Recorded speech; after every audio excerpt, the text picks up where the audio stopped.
And everyone's like, oh, the Muslims. Really?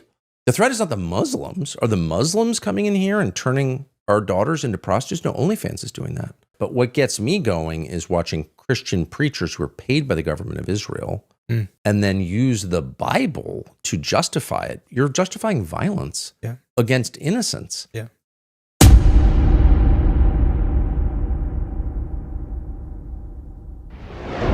In a podcast conversation between Tucker Carlson and evangelist Bryce Crawford, Tucker Carlson revealed something that stunned the young pastor. The important thing is, when they both discussed the primary cause of the collapse of American civilization, and it is the covert actions of the Israeli government, which have led to the social degeneration of American citizens. Yeah, in the book of Luke, he kind of talks about the hypocrisy of the Pharisees being like leaven. You know, it sours and spreads, and it sounds like that to be true of people's personal lives. Well, it comes from within, and the subversion in America, one of the reasons I don't like all the partisan stuff, first of all, the Republicans do not speak for me at all, and I know them. I mean, some do. I never voted Democrat, probably never will. They're for abortion. I'm not voting for that. I don't care what you do. I'm not voting for that at gunpoint because I really mean it. You know, I'm opposed. Sorry.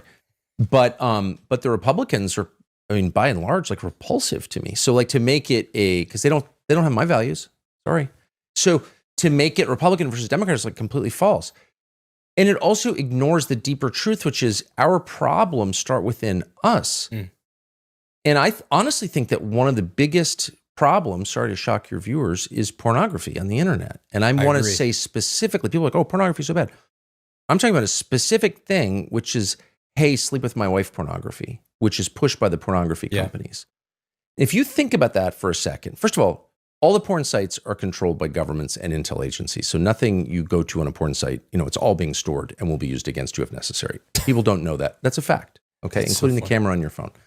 Whoa. Wisen up, boys. Okay. So that's just a fact. Okay. You don't have to believe it if you don't want, but it's true. That's so funny because I know so many people that like hide their phones, like, oh, they're watching me, but they like don't believe it, but it's true. On porn sites, it's true. Yeah. On Pornhub, it's true. Yes.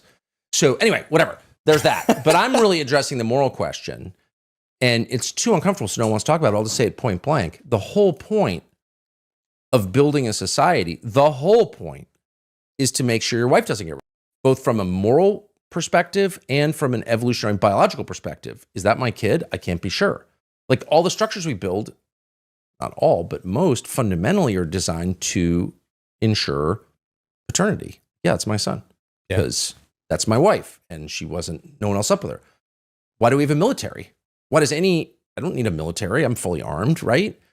Societies build militaries to keep their families safe, to keep their children from being sold and their wives from being carried off and impregnated by somebody else. It's like it is the absolute deepest instinct in a man is to protect his wife from sleeping with other women. What is marriage?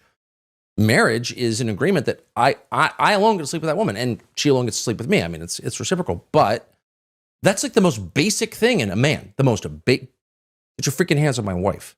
Yeah. How many people have been murdered over the years over that? Yeah. Countless. Beaten to death with a pool cue. If you subvert that in a man, if you through repeated exposure convince him that actually it's really hot to have some random dude sleep with his wife, you have defeated him as a man. Yeah. You have defeated him as a man. If I can't protect my wife from some other man sleeping with her, I'm not a man, actually. I'm less than a man. I'm a eunuch. And pornography and all visual presentation is incredibly good at subverting people because it sidesteps your rational brain and goes right to your animal brain like that. I worked in television. I know how this works. Yeah. So if the point of pornography is to convince you it's okay for some random guy to sleep with your wife, and millions of American men believe that or in their deepest secret thoughts are turned on by it, you've prepared the country to be taken over. Yeah. Okay? Because you have made the men not men anymore. Right. And you often hear people, especially women, say, they look around like, where are all the men? Who are my daughters going to marry? Like these men are, you know, of course, they're soy boys and wuss bags and all that, but on an even deeper level, it's not about their haircuts, okay? Yeah. Or how much weed they smoke. Yeah. It's about the vibe that comes off them. Right. No self-respect and no willingness to do the very first thing that a man pledges to do for his wife, which is to protect her. Yeah. From what? Other men. Yeah. So like, let's just like wake up. I mean, this last 80 years of prosperity has driven Americans and the West in general so far from what is fundamentally true. But the most fundamental truth about marriage is it's your job to make sure other men don't get to sleep with your wife. That's number one. And pornography, more than any other thing, I'm convinced, has subverted that. And it should be banned immediately, and the people who put it on the internet should be in jail. I agree. I think even more than porn nowadays, all the movies, all the TVs, it's glorified cheating on someone. You go glorified, sleeping with this person. You're married. Oh, go sleep with the pool boy. It's all in the movies. But it's even darker. Like, so adultery is bad. I'm obviously making a case on some level against adultery, but I'm talking about something specific. It's not just your wife runs off and cheats on you. Most men are horrified by that. Men, of course, are totally prone to do that and will do that at every opportunity unless you like build structures to get them not to do it, right? Because that's just in a man. He wants to impregnate as many women as he can, obviously. That's bad. That's why you have marriage and Christianity and laws and all that stuff. But what I'm talking about is something way darker, which is wife sleeps with some random guy, stranger, and husband approves. That is true subversion. Encouraging your wife to sleep with another man. You are emasculated on the deepest possible level. And elements of our society, and particularly pornography, do encourage that. And the rise in it is really, really noticeable. And occasionally there'll be a scandal about it. And it's really way deeper than sex. And nobody talks about it because like sex is embarrassing and all. Okay, fine. I try never to talk about sex in public because I think it is private, of course. This is not private. This has an effect on the nation itself and on its men who are supposed to be leading the nation, but aren't. And they're not leading their families. They're not leading the nation. And why is that? Well, this is one of the reasons.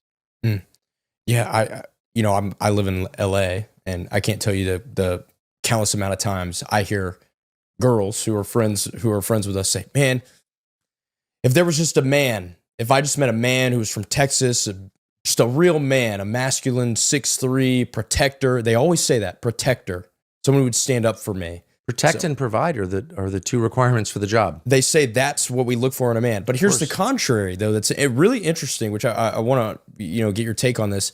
The same people that are saying this are settling for the men that you're describing. Well, right, because there aren't a ton of options. Right? So do you think it's because do you think it's because they actually want the masculine man, or do you think it's because they like this feminized version of a I don't man? think they like that version at all, and I think in worst case they cheat on that version. The indecisive, weak man.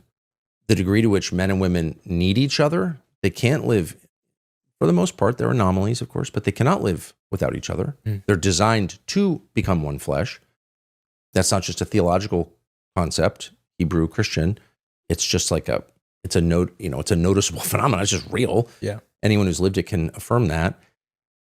So they don't just need each other, but they become far less than themselves when they're apart in super recognizable ways, which I could explain, but I know you're familiar with them. And so the failure of men and women to find each other and the disincentives that our society has erected are a way bigger threat than Iran, which is not really a threat. The real threat is, I don't know, OnlyFans, Tinder. I mean, these are threats to the civilization. But if like you're turning 10% of the American female population into prostitutes, you need to be in jail, right now. I don't care how much money you give to the ADL or whatever they're doing, or APAC or whatever, they're paying off all the politicians. You should have to answer for that. You can't turn my women into prostitutes. Who do you think you are? That's what an invading army does. That's what the Ottomans did. Yeah. And everyone's like, oh, the Muslims. Really?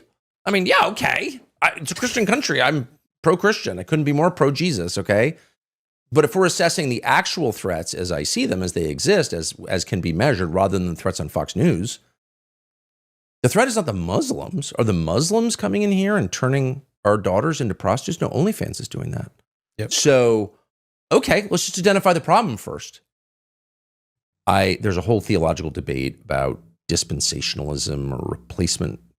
Yeah, I'm not a theology. dispensation. I don't know anything about any of that stuff. I never heard the terms. Yeah. It's not the world I grew up in. I think it's sort of interesting but I don't fully understand it, and I would never weigh in on it. I would only say, if you think that murdering tens of thousands of children, which the Israeli government has done, is consistent with Christianity, we're reading a different manuscript. I just don't see that at all. I understand Christianity to be, a very, very different faith, and it's hard to imagine Jesus being in favor of this. Yeah. And I guess we could have a debate about it, but what gets me going is watching Christian preachers who are paid by the government of Israel take free vacations to Israel, where they stock up on talking points and propaganda, and then inflict all of that propaganda on their congregations, and then use the Bible to justify it. You're justifying violence against innocents. Yeah. I recognize October 7th is bad. I just don't think that what the Israeli government has done in Gaza, which is a crime, it's a historic crime. It is genocide. It's an effort to move an entire people out and kill a lot of them and then take their land. I thought we were against that. It happens all the time around the world. Israel's not the only country that does it, but they are doing it. We're paying for it. And all of a sudden, out of nowhere, all these Christian pastors, these evangelical pastors come in and are like, if you criticize that, you're not a Christian and you hate Jesus and hate Jews. It's like, there's a debate over what the term the Great Deception refers to, but it could be that, because that's so crazy to me. And maybe I'm the crazy one. I preface this by saying I try to maintain humility at all times. Like, what do I know? But I know for a fact that a lot of their preachers have become political actors who are working on behalf of a foreign government that's very hostile to Christianity. Do they ever try to convert Israelis in Tel Aviv? All these preachers go over there for the weekend. Jesus is the answer. They're telling their congregations. Do they try to street preach in Tel Aviv? No, not one of them. They don't. What is that? Do you really believe? So I see them as either willing or unwilling dupes of a foreign government. Whatever their motive, whatever they know or don't know, they are doing something that's inexcusable, and it's very hard to understand what they're doing.